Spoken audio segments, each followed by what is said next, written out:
Salut! Si vous ne vivez pas tout nu dans une grotte paumée au cœur des Highlands écossais, vous devez savoir que c'est l'Euro 2016 et que vous allez entendre parler de foot encore plus que d'habitude. Parce que tout le monde n'est pas forcément un footos dans l'âme, on a décidé de vous faire une formation express pour être calé sur le sport le plus populaire du monde et pas rester sur la touche. Et ouais, ça c'était une expression footballistique afin de vous montrer qu'on bosse un peu ici et que rien n'est laissé au hasard. Et ouais mon pote!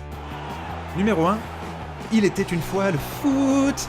Bon, pour ceux qui sont vraiment à la rue, le football, c'est deux équipes sur un terrain qui doivent, sans utiliser les bras, aller placer un ballon dans les cages de l'équipe adverse. Dit comme ça, on s'imagine des manchots qui poussent laborieusement un œuf sur une colline, mais je vous jure que ça peut être spectaculaire. Après, c'est sûr que ça le sera toujours moins que l'ancêtre du football, la soule, où 60 mecs couraient dans la campagne en se battant pour une vessie de porc.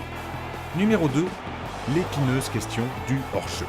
Pour comprendre un tout petit peu le football, il faut maîtriser la règle du hors-jeu. Comme 4 avis valent mieux qu'un, je suis allé demander à l'équipe de Topito ce que c'était. Vous allez voir, vous allez tout comprendre.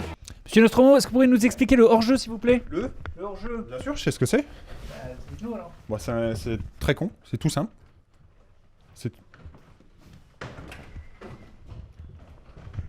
Monsieur Nostromo?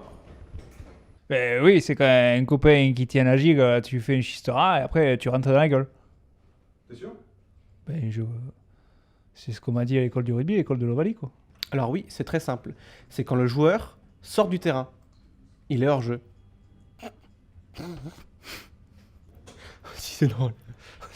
Faut que je la raconte à Romain. Romain! Emma, est-ce que tu peux m'expliquer le hors-jeu, s'il te plaît? Un joueur est hors jeu si au moment où le ballon est joué par un coéquipier, il est hors de sa moitié de terrain et que n'importe quelle partie de sa tête, de son corps ou de ses jambes est plus près de la ligne de but adverse que le ballon et l'avant-dernier adversaire, y compris le gardien. C'est clair, non?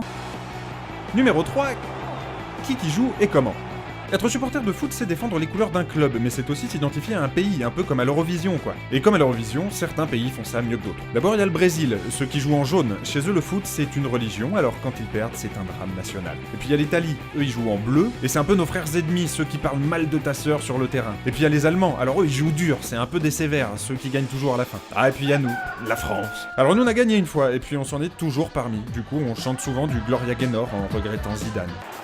Numéro 4, un peu de vocabulaire.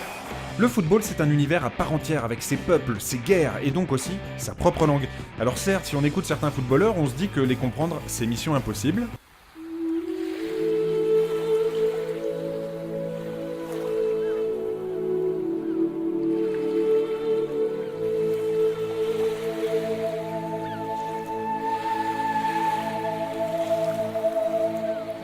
Mais vous devez quand même apprendre à maîtriser certains mots, comme aile de pigeon, biscotte, petit pont, grand pont, ou encore mouchoir d'Adam, mon préféré. D'ailleurs, on va s'en remettre un petit au ralenti, juste pour le plaisir.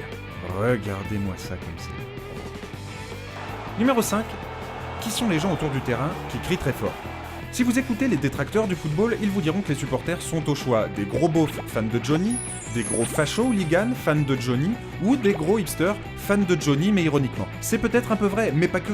Les supporters sont indispensables pour jouer au foot. D'ailleurs, on les appelle le 12e homme, rapport au fait que ça se joue à 11. Bon, après, certains clubs comme Monaco se démerdent très bien sans, attention. C'est juste que l'ambiance en prend un peu un coup. Non, franchement, un stade vide, c'est comme une raclette sans fromage, un feu sans fumée, un film sans The Rock. C'est triste et personne n'en veut, jamais. Numéro 6, les coupes de cheveux plus que discutables.